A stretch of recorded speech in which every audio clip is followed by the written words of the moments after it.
राकेश जी, क्या अब अगले वाले चरण तीसरा, चौथा, पांचवा, छठा, सातवां इसी बात पे तय होगा कि किसके साथ कितने दबंग ज्यादा? क्या चुनाव इतना नजदीकी है कि अब संघर्ष देखने को मिलेगा? कौन है आखिर जो चाह रहा है कि इस चुनाव में अब खून दिखाई दे, रक्त रंजित हो? शुरुआत हो गई है।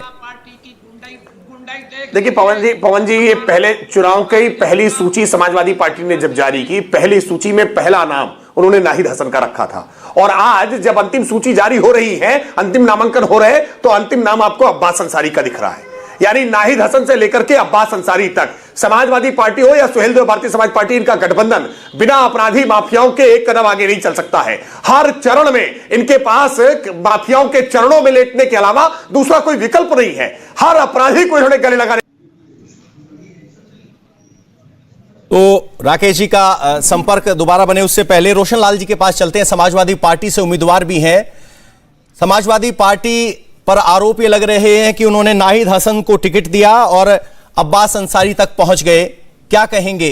क्या बाहुबली मजबूरी है, जरूरी है? देखिए, ऐसा है, जब भारतीय जनता पार्टी में जब तक लोग रहे वो गंगा जी से धुले हुए हैं, भारतीय जनता पार्टी के चरित्र से, इनकी तानाशाही से, ताबंतवादी से अलग हट जाए तो वो गुंडा मवाली हो गया।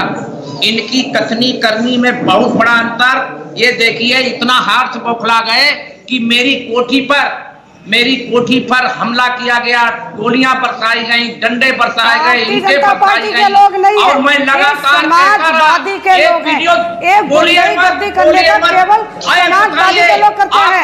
विधायक रोशन जी किस दिन की घटना का जिक्र कर रहे हैं आप? विधायक रह चुके हैं। रोशन जी किस दिन की घटना का जिक्र कर रहे हैं आप? परिवार को लड़ाया है, बाप बेटे को लड़ाया है, भाई भाई को लड़ाया है, और हर सलोना जी एक बार बोलने दीजिए उन्हें। चार पार्टी बना के, बोलने दीजिए। चार पार्टी बना के सलोना जी रुकिए आप। विद्रोह फैलाया है, पूरी विधानसभा में विद्रोह फैलाया है। विधायक जी को अभी तक क्या होता था कि बाहर का पिताजी आता था और वे हर तरीके से उसको गुंडाई करते थे, हर तरीके से टॉर्चर करते थे।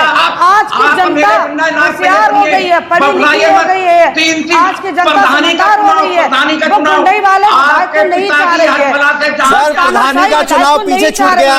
सलोना जी आप एक सेकंड रुकिए, जब आपको बोलने के लिए कहा जाए तब बोलिएगा। मेरा आपसे अनुरोध है, एक बार उनकी सुन लेने दीजिए, फिर आपके पास भी आएंगे। रोशन लाल जी, आपने कहा कि मेरे घर पर हमला हुआ, कब की बात कर रहे हैं आप? क्या ये चुनाव दौरान की घटना या पहले की घटना? वोटिंग होने के बाद सीसीटीवी कैमरा मेरे कोठी पर लगे हुए थे।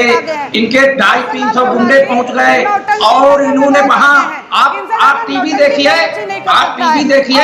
अगर मेरे लोगों ने कुछ किया है तो एक सबूत दे दीजिए, ये सबूत बौखलाइए मत। एफआईआर दर्ज करवाई आपने?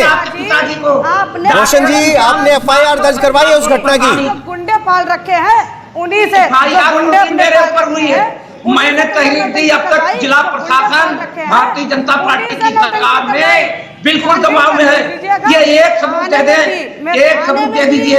अब सलोना जी आपके पास आ रहे हैं। सलोना जी, क्योंकि आपके गुंडों ने एक सवाल ले लीजिए। मारा था। रुकिए सलोना जी, रुकिए। सबूत दीजिए। सलोना जी, सवाल तो सुन लीजिए।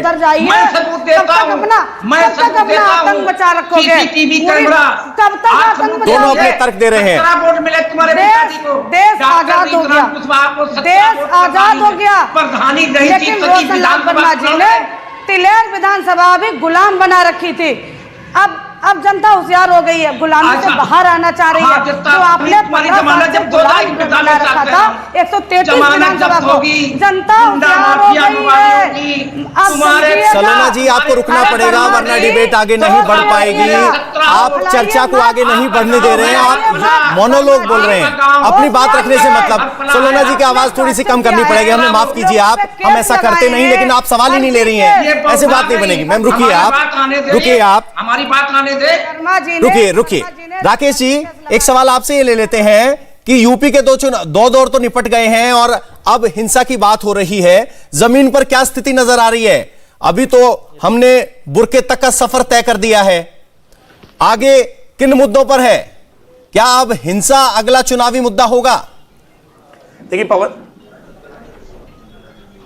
देखिए पवन जी, जैसे ही चुनाव आया, आचार संहिता जैसे ही लगी, वैसे ही बहुत सारे ऐसे अपराधी जो जेल की सलाखों के पीछे थे, वो किसी तरह से बेल प्राप्त करने की कोशिश करने लगे। जो बिलों में दुबके हुए थे वो निकल करके बाहर आ गए। उनको शायद ये मुगालता हो गया था कि अब समाजवादी पार्टी की सत्ता वापस आ सकती है, और उन लोगों ने इस तरह की कोशिश करना शुरू किया है। लेकिन मैं पूरी तरह से चेतावनी देकर के ऐसे गुंडों को कह रहा हूं कि 10 मार्च के बाद उत्तर प्रदेश में फिर से योगी आदित्यनाथ जी की सरकार जब बनेगी तो ऐसे माफियाओं अपराधियों के घर पर फिर बुलडोजर चलेगा। ऐसे माफियाओं का फिर एनकाउंटर होगा जो लोगों पर गोली दागने की कोशिश कर रहे हैं। ऐसे हिंसा करने वाले लोगों को उत्तर प्रदेश बर्दाश्त नहीं करेगा। समाजवादी पार्टी हिंसा करना चाहती है, ये उनकी हताशा है, ये बौखलाहट है। समाजवादी पार्टी पहले चुनाव चरण के रुझान ही स्पष्ट हो गए हैं कि उनका गठबंधन बुरी तरह से फेल हो गया, गठबंधन की गांठें खुल गई है। अरुण जी आप एक दिखा रहे हैं, अब ये पहले अरुण जी पर इनका दारोमदार आप एक लिस्ट दिखा रहे हैं, मैं देख पा रहा हो हूं। पाएगा। अरुण जी मेरा सवाल आपसे ये है, वो पूरी तरह से फेल हो गया। अब तो आगे आने वाला जो क्षेत्र राकेश जी, है, एक सेकंड। उन क्षेत्रों में तो अरुण जी से एक सवाल ले लेते हैं। रुकिए। बुंदेलखंड में 19 अरुण जी, हमने जीती थी। अरुण जी सवाल ये है कि राज आपकी पार्टी की तरफ से जब अब्बास अंसारी को टिकट दिया गया तो सवाल ये उठे कि समाजवादी पार्टी जिन बाहुबलियों के साथ दूरी बनाना चाहती थी उनको आपके कंधे पर बंदूक रख के टिकट दिलवा रही है, अपनी छवि साफ कर आपके सहारे बाहुबलियों का साथ लेना चाहती है। इस पर आप क्या कहेंगे? देखिए, जब हम भारतीय जनता पार्टी के साथ थे तो खुलेआम डंके की चोट पर बांदा जेल में खुद गए थे। माननीय मंत्री श्री ओम प्रकाश राजभर जी 8 बार बांदा जेल में गए थे। रोपड़ जोड़ सरकार में मंत्री रहते हुए पूरी प्रशासन सुरक्षा दे करके वहां जेल तक पहुंचाई थी। क्या माननीय योगी आदित्यनाथ जी को यह पता नहीं था कि हमारा मंत्री जा रहा है मुख्तार अंसारी से मिलने? उस समय प्रेम था क्योंकि ओम प्रकाश राजभर वोट दिला रहे थे।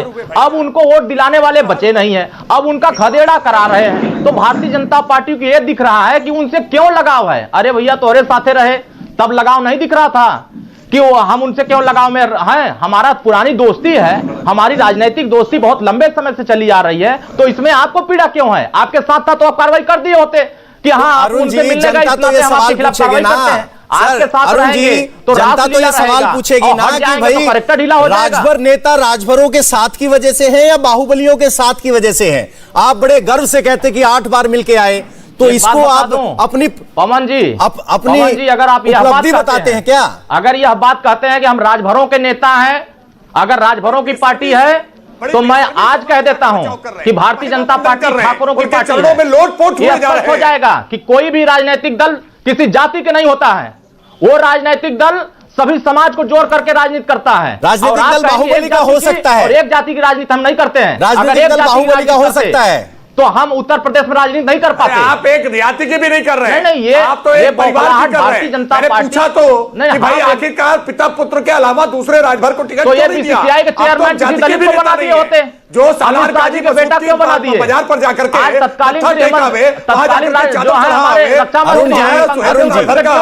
दावा कर भी नहीं रहे। हमारे स्वर्गीय कल्याण सिंह के बेटा राजवीर सिंह को टिकट क्यों दे दिए? कह रहे हैं कि आप जातिवादी करो, आप परिवारवादी करो, कहते तो हमारे साथ अन्याय करते हैं। विधायक मंत्री गांव से भगाए जाएंगे। वंचित और पिछड़ों की पार्टी है। आपको परेशानी होने लगती है। शासन और सपा के दबाव में गुंडा माफिया उत्तर प्रदेश में भारतीय समाज पार्टी दलित पिछड़े अल्पसंख्यक गरीब आपकी बात रखिए आपकी बात। अरुण जी रुकिए। हमारे पार्टी में